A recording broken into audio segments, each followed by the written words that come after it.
In the small, fog-shrouded town of Ashwood, an old hospital loomed atop a hill. The building, once a beacon of hope and healing, had fallen into disrepair over the years. Whitewashed walls were now peeling, and the windows, once gleaming with light, were dark and foreboding. The townspeople whispered about the hospital, telling tales of strange occurrences and unnatural events. But these stories were dismissed as mere superstition until the night Elizabeth Carter arrived. Elizabeth was a young nurse, fresh out of nursing school. She had been assigned to Ashwood Hill Hospital due to a staffing shortage. Excited to start her career, she paid no heed to the warnings from the locals. Her father had often told her that fear was the enemy of progress, and so she held her head high as she approached the ominous building. Her first glimpse of the hospital was through the thick fog that swirled around the hill, making the structure appear as though it were floating above the town. The hospital's front doors groaned as she pushed them open,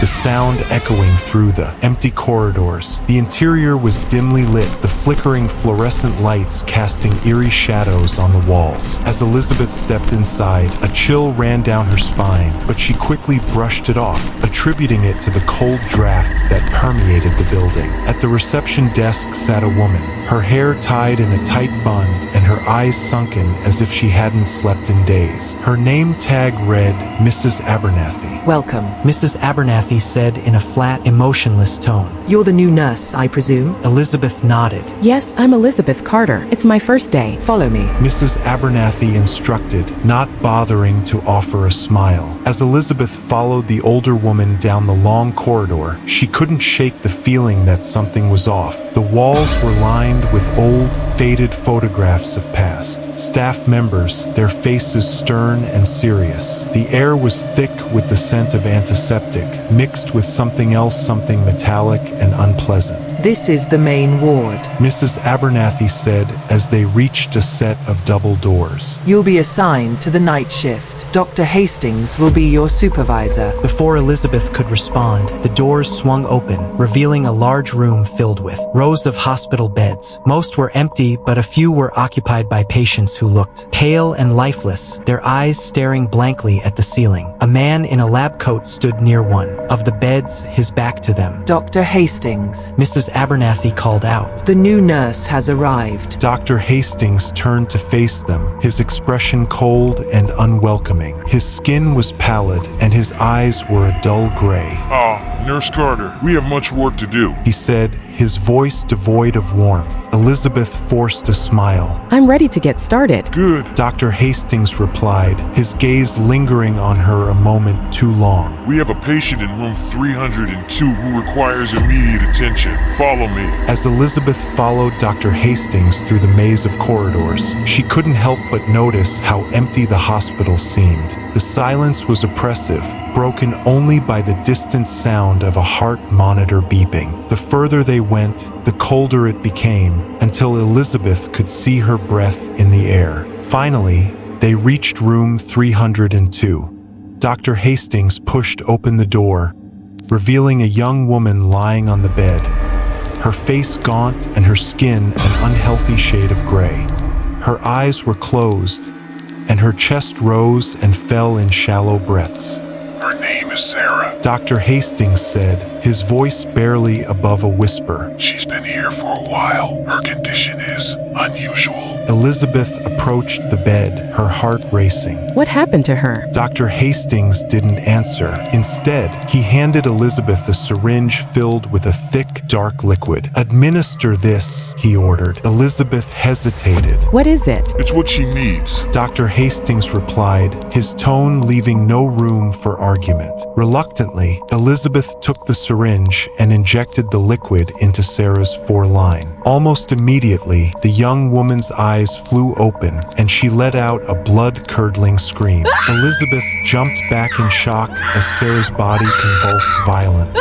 Dr. Hastings remained, eerily calm, watching the scene unfold with a detached expression. What just happened? Elizabeth stammered, her voice trembling. She was beyond saving. Dr. Hastings said coldly. We did what we could. But that injection, it killed her. Elizabeth protested. Dr. Hastings turned to face her, his eyes narrowing. Nurse Carter, you will learn that in this hospital, we do what is necessary. Now, clean up this room and prepare it for the next patient. With that, he walked out of the room, leaving Elizabeth alone with the lifeless body. She stood there for a moment, her mind racing. Something was terribly wrong in this hospital, but she was trapped, alone in a place where death seemed to lurk around every corner.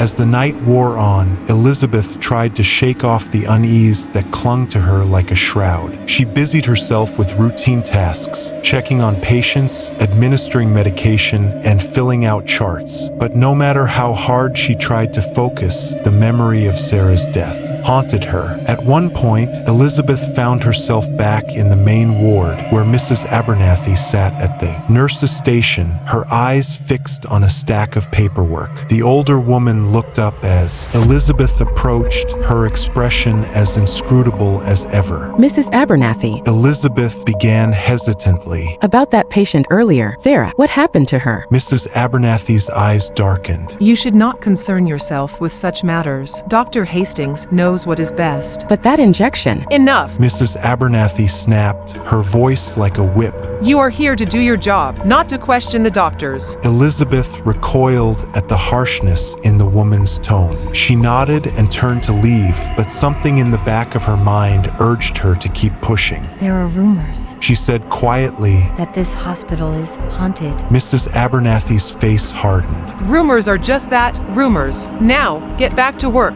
Nurse Carter. Elizabeth wanted to argue, but the look in Mrs. Abernathy's eyes silenced her. There was something deeply unsettling about the older woman, something that made Elizabeth think twice about challenging her further. As she walked away, Elizabeth couldn't shake the feeling that she was being watched. She glanced over her shoulder, but the corridor behind her was empty. The hospital's oppressive silence pressed in on her, making her feel as though the walls were closing in. Later, during her rounds, Elizabeth entered the intensive care unit. The room was dimly lit, and the machines beeped softly in the background. Most of the patients were asleep, their faces pale and gaunt, just like Sarah's had been. As Elizabeth checked their charts, she noticed something strange. Each patient had been admitted for a different condition, but their symptoms were eerily similar: rapid weight loss, shallow breathing, and a persistent sense of dread. It was as if the hospital itself was draining the life out of them. Suddenly, one of the monitors began to beep frantically. Elizabeth rushed to the patient's bedside, her heart pounding. The man lying in the bed was in his late 50s, his skin clammy, and his breathing labored. His eyes were wide with fear, and he was clutching at his chest. Help me! He gasped, his voice barely audible. Elizabeth quickly grabbed the defibrillator and prepared to administer a shock. But as she placed the paddles on the man's chest, she noticed something that made her blood run cold. His skin was ice cold, and there was a faint, dark mist seeping from his mouth. Before she could react, the mist seemed to coalesce into a shadowy figure, a tall, menacing shape that loomed over the man's bed. Elizabeth froze in terror as the figure reached out, its skeletal hand hovering over the man's chest. With a final, desperate scream, the man convulsed and then lay still.